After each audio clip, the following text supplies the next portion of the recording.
Coach Corey Wayne, and this is my video coaching newsletter. And the topic of today's newsletter is going to be Time is on my side. Like the old Rolling Stones song, Time is on my side. Yes, it is. Something along those lines. It's a great song, but I've got two emails that I'm going to go through with you. And the first email is a little longer than normal, but the guy does a really good job of detailing what he's done specifically. He made a few mistakes, but he's done a good job because there's a woman that he has been in contact with. He's not so much been seeing her, but he's hooked up, slept with her one time, but there's an ex that's kind of in the background that she tends to bounce back and forth with. He really likes this girl, but he's kind of taken the infinite patience approach to the situation, and it paid off because he got laid. And he's doing a good job also of standing up for himself, saying, hey, resolve that situation with your ex-boyfriend, and once it's finally resolved, get in touch with me. But the thing is that she continues every so often to reach out even though the situation is not resolved.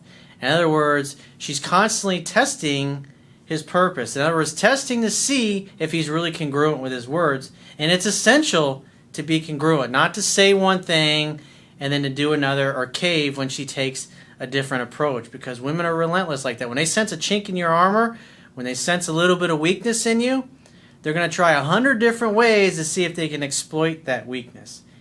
And if they can find a way to exploit it, it's not going to work out good in your favor. So I got a quote that I wrote on this topic, and then we're going to jump right into this guy's email. And the quote says, most people tend to seek out and expect instant results in their career, business, romantic relationships, or the success that they seek. Learning to practice infinite patience in all matters of life and the heart is essential to the prevention of suffering when things don't go according to plan. Persistence, perseverance, and the adaptation of one's approach as you take action towards your goals and dreams will move you forward to eventual success. However, if you are impatient because you do not have the results you want right now, you will not enjoy your life journey as much as you will when you practice infinite patience as you take daily action. When the right opportunities and people come along, they will fit like a glove and just feel right. All others should be viewed as essential obstacles to overcome, acquisition of skills and knowledge, preparation, and practice that are necessary precursors to establish the right conditions so your dreams can slowly and effortlessly manifest. So let's go ahead and jump right into this guy's email. He says, hey coach, March of 2013. He says, I'm third year law school, and I'm an editor of one of the law reviews.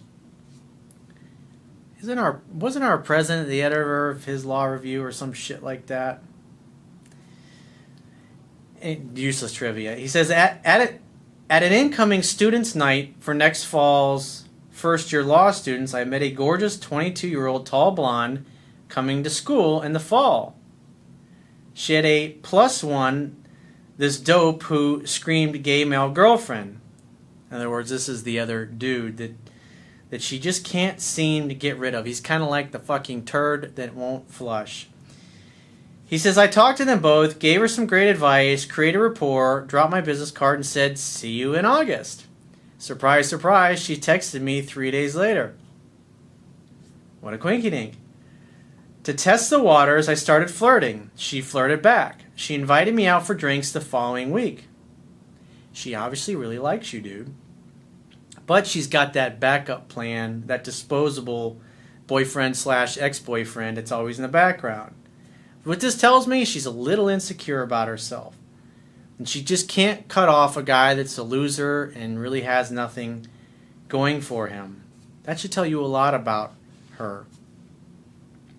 Then she had to pull back. She called me and told me the guy was an on-again, off-again ex who begged for one more chance. I said, good luck, let me know if it doesn't work out. She texted me after 6 days, but I was in D.C. We stayed in low contact through the summer. I was away as a summer associate in another city. And as fall and her first year approached, we sat down for drinks one afternoon while I was in town, and I gave her the rundown of everything she needed to know to be successful in law school. Then I left to finish out the summer, and she started contacting me regularly. We set a date for the first week I was back. She had broken up with the guy. Well, that's convenient. We went out, had fun, and she was so turned on, she started making out with me like her life depended on it. Well, you did a good job of letting her come to you, and she was an aggressive type of woman. That's a good sign. But I've also noticed that women that act like this tend to have lots of disposable dudes in the background, or guys that are just friends. It's just interesting. You just see patterns. And in other words, that's what I've noticed in my own personal experience with women that are like this. He says she was quiet after that, and I didn't push it with her first year starting and assuming the ex was still in the picture somewhat. Anytime you're involved with a woman and there's an ex in the background and things are hot and heavy one minute and the next she's cold and disappears, you just got to let them go. And it's usually because when they disappear like that, it's because there's another dude in the background. Some kind of unresolved relationship. He says at the end of the first week of classes, I took her and her friends out, her new friends out, and I wound up us spending the night at her place with her. School continued to get in the way, and the ex was still lingering, so it petered out for a while. Back to low contact, he says. She wasn't my only playmate, far from it, and you know this from my other emails about other exes. Well, I'm sorry, dude. I don't remember emails I read 2 days ago, let alone somebody that I met. This particular guy I know I've answered emails for about 6-7 months ago. There's no way I can remember what we discussed in those last ones. He says, and I was still getting this area of my life handled, so zero shits were given. In other words, you didn't give a fuck. In other words, you had no fucks to give. Didn't feel the need to flip out and chase because time was on my side. She had taken some time off from school after her first semester. Fast forward a few months to spring of 2014, I was finishing up law school, and I'd helped her pick places to take her sister for her sister's bachelorette party because I knew the city so well. She invited me out that night, but by the time I came out, her sister was seeing pink elephants and had to go back to the hotel. Pink elephants? Later that night, 3 a.m., she texted me and then called and invited me for breakfast. I met her at the hotel. We walked through the city at 4 a.m., to an all-night diner and fell right back into our old rhythm. The most interesting tidbit of the conversation was her line, "You know you're not in the friend zone." In other words, you may get laid, big boy, as long as you don't talk me out of it. She walked me back to my neighborhood, and I kissed her before I put her back in the cab to the hotel. A couple of weeks later, over Memorial Day weekend, I invited her out for drinks. She came all the way down to my side of the city after a 9-hour work shift, hung out till the bar closed 3+ hours, then came with me back to my place. We opened a bottle of wine, but we never got to it because she pulled me into the bedroom and fucked my brains out. Notice there's a lot of time here, a lot of sexual tension to build. And you can tell there's times where he's putting a little bit more effort into this than he really should, but he's learning. And then what I like about this email is that you kind of get to see that. Because somebody who's just learning this stuff, they learn from me. Obviously, I don't expect them to be as proficient as I've become at these things or any other guy who's experienced at it. But this is typically, if you're somebody who's new to my work, this is what happens. Because you're trying to overcome insecurities, fears, doubts, and old bad behavior. So sometimes you're going to pursue a little bit too much. But this guy does a pretty good job. Bottom line, he's getting laid. He says, then things went quiet again. I reached out eventually and I invited her out, but she referenced the ex. There's no reason to reach out to a woman in this particular case. She goes cold like that and you let her go. You just assume she got back to the other dude. But when you continue to pursue, she's got this ex who she has a strong emotional bond with, and she doesn't have any, she slept with you one time, but you really haven't dated or had a chance to really form an emotional bond with her. That's why you just let her contact you. And the only reason you reached out is because you're like, I got laid. I want some more of that pussy. And then what happens is you start to over pursue, and she's like, I'm kind of busy with the ex-boyfriend. I'm not sure. He says, I asked her to call me, and she did, and told her that I think she's fantastic, and I loved our connection, and would love to explore dating her, but she's not at a place where she could be free to date. Her connection with the ex was holding her back. I then told her to get in touch when she was really single, available, and independent, and if I'm single as well, we could try it. She agreed, and that was June 11th. Then I went silent. Now, luckily for me, I've added her on LinkedIn previously to this, and she connected with me. And for any of your viewers, if you're doing the takeaway and are strong enough to handle it without reaching out to her, LinkedIn is great because it will automatically update her with your career developments. He says a man's focus is his purpose, and mine is fucking impressive as hell, and in the career that she wants for herself. There's no way she'll be able to forget me, and it's great fodder for conversation when she's ready to reach out. It's possible, but I wouldn't read too much into that. He says on July 21st, she reached out about something trivial. He says, how typical. See, she's taken another approach. She's still not really resolved the situation with this other guy, but she's calling to see if she can kind of use you as her emotional tampon. And this is where it's important to be congruent with your words and not be so willing, oh, she called me, let me just jump right back into it. And you get back into a texting exchange back and forth, but never actually setting dates because the other dude's in the picture. It's like she's kind of putting her finger in the water a little bit to kind of see, kind of warm you up a little bit, give you a little bit of the carrot, so to speak, to keep you on the hook, keep you interested. To see what the chances are if things don't work out with the other dude that she may come and be with you. And this is why it's so important to be strong and be consistently congruent with your words. I said it was great to hear from her, but I'm on the final countdown to the bar exam and would talk to her about setting something up once it was over. I rocked the exam and I was on my way to celebrate. I then texted her that I just demolished the exam and when are you free to get together? She congratulated me, but said she didn't know her availability. I checked Facebook for the first time in months. I could tell things were still going on with the ex. I left it alone for the evening because I felt the bullshit meter rising. I'd simply gotten to that point that you reference in your videos where I'd had enough. It took some time, but you realize it's not getting you anywhere by reaching out, pursuing, and contacting her. Because what she's demonstrated is that she will reach out to you when she's thinking about you. But you reach out to her, what happens? It goes nowhere. Oh, I'm busy. Oh, God, shucks. My schedule's just so darn busy, I don't know when I can see you. He says, I had the numbers of over 20 women who were ready to date me, and August had been very fun, sexercised month for me so far, and I was ready to fill my life with the type of high-quality women benefiting a man living a high-quality life with a job that he's always wanted and finally attained. Good for you, dude. Congratulations. I've been forged through the fire of the bar prep and come out the other side. The next morning, I got back in touch and said, I think you're fantastic. I love spending time with you, but I expect that a woman who I'm seeing is ready, excited, and enthusiastic about moving forward with me with nothing holding her back. That she's taken care of and moved on from past relationships. It's what I deserve. And until I'm shown otherwise, actions, not words, I'll just assume that you're in the relationship that you want. I'd love to have an amazing time with you as always, but my terms haven't changed. When you're done with him and put it behind you, get in touch. Good fucking job. So it took most of the email for you to get to that, in several months, for you to get to that point where you finally said, you know what, this is getting me nowhere. Keep doing what you've always done, you'll continue to get what you've always got. She revealed that she only wanted to meet with me to let me know things were the same, and that even though she wanted to exit the relationship, she couldn't cut him out of her life because he was trying so hard to change. The bottom line is, she's still with the other dude. Sounds really promising, right? LOL.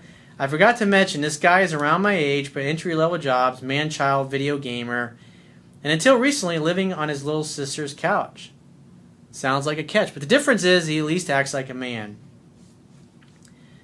He regularly cheats on her, and she puts up with this? She definitely has self-esteem issues, dude. She really ain't that great. He's asked this girl to marry him before, and she said no, and he stuck around. I've told her before that had it been me, that I'm gone, game over, have a nice life. She told him that she fucked me, and me being the guy that he forbade her from talking to because I intimidated him, and he's still stuck around. So yeah, I'm not worried in the long run. Time is on my side. My response, in fairness and respect to me, next time don't reach out to me until you're absolutely sure it's over. I was willing to meet up once in good faith, but there really is no reason to meet up to discuss the status quo, especially when you know going into it what I want. Again, she's going to test. This is what women do. They try to test you. You said you're not going to go along with it.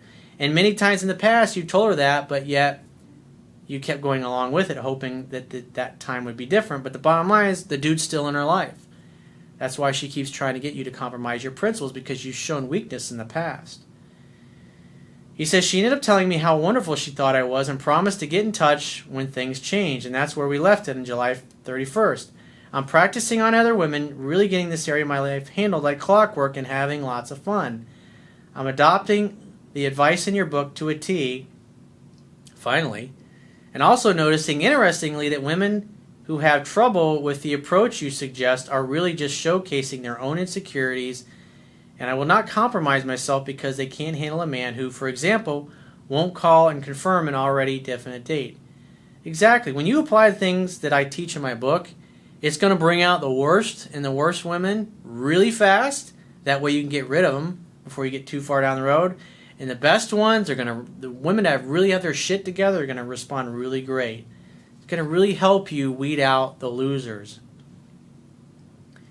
So he says, fuck that noise, as you always say. I'm also back at the gym. I run a charity in the city, so I'm constantly busy with my purpose. I'm an all-around alpha male with that mentality. My one question to you, as I think from the end about this girl, when she gets in touch, do I go as cold fish and robotic as asking in my first response, are you single? Regardless of what bullshit she gets in contact about? Then if she says no, reminding her of our agreement. Last time I was willing to give her the benefit of the doubt, but I don't want to waste any more time after this. I definitely would not. If she reaches out, just say, hey, great to hear from you. I'd really love to see you, but only as long as that ex-boyfriend is out of your life for good. If he's still in your life, then please respect my wishes, but do get in contact with me in the future if he's out of your life. And she responds like, no, we're definitely done for good, and say, great, princess, I'd love to see you when you're free to get together. That's how I would handle that. He says, I'm sure she'll be in touch when my article is published this fall, or when I'm sworn in as an attorney, or my upcoming gala charity event, or my birthday, etc. And I want to be polite and upbeat, but again, hammer home the message. How would you approach this? Again, I would handle it exactly like I said to handle it, and say it in those exact ways. But I would say more than likely she'll probably try to call you and try to get you to compromise your principles once again. But other than that, it took you a while, but you finally started to stand up for yourself, and you now seem to be being congruent. And that's the important thing, is you got there. Took you several months, but you got there. But the bottom line is you still got laid and you hooked up with this girl. But again, be congruent. Say what you mean and mean what you say. So let's get into the second and final email. This guy says, hey, Corey.